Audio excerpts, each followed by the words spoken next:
une phrase que j'ai appris à CEC aussi, c'est ce qui est important ne se mesure pas forcément et ce qui se mesure n'est pas forcément important. C'est vrai. On en a appris des choses.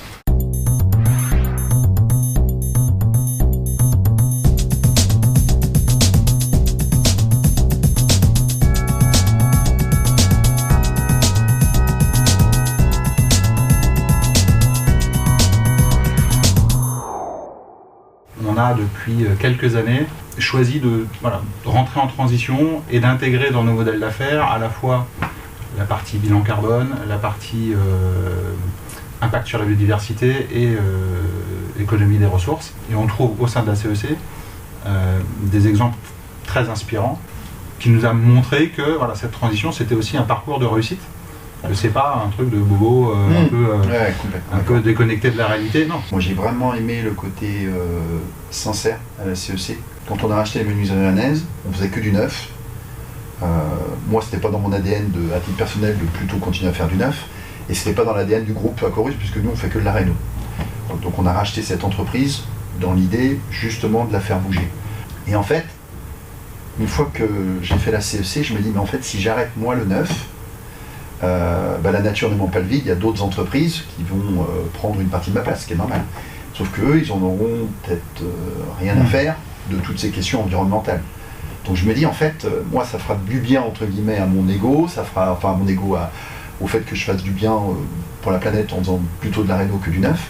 Mais finalement, si on prend la globalité, ça ne changera rien, parce que la place que je vais laisser vide, quelqu'un d'autre va la prendre.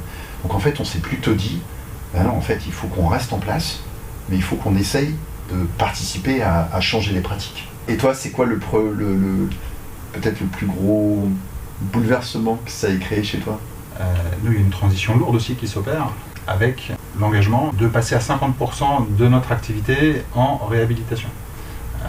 Là où depuis des années, des décennies, on construit du neuf en extension urbaine pour une grande partie.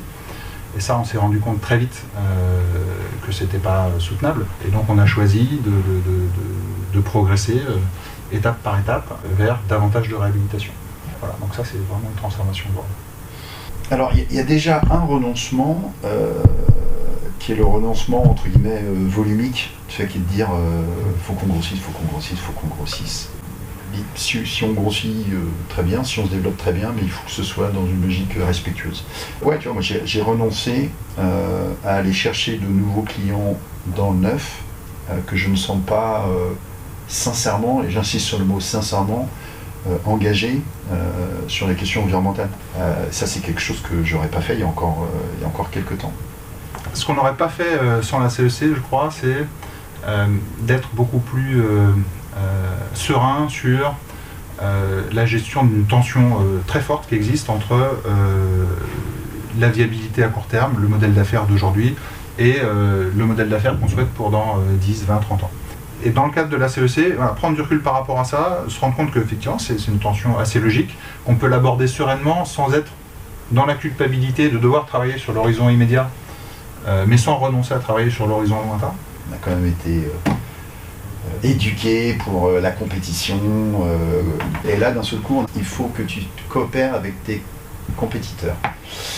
Et en fait je pense que quand tu n'es pas dans un mode type CEC à vouloir participer à changer le monde, et tu comprends pas. Et puis par contre une fois que tu es dedans, tu te dis mais en fait ça a vachement de sens quoi. Ça a vachement de sens parce que si d'un seul coup on joue tous avec les règles qui sont peut-être des règles différentes d'avant, en fait la compétition elle existe toujours, mais tu es en compétition dans un terrain de jeu qui est vachement plus sympa que le terrain de jeu précédent, quoi. La réussite de la bascule environnementale, elle se fera que s'il y a un nombre significatif d'acteurs à faire cette transition-là.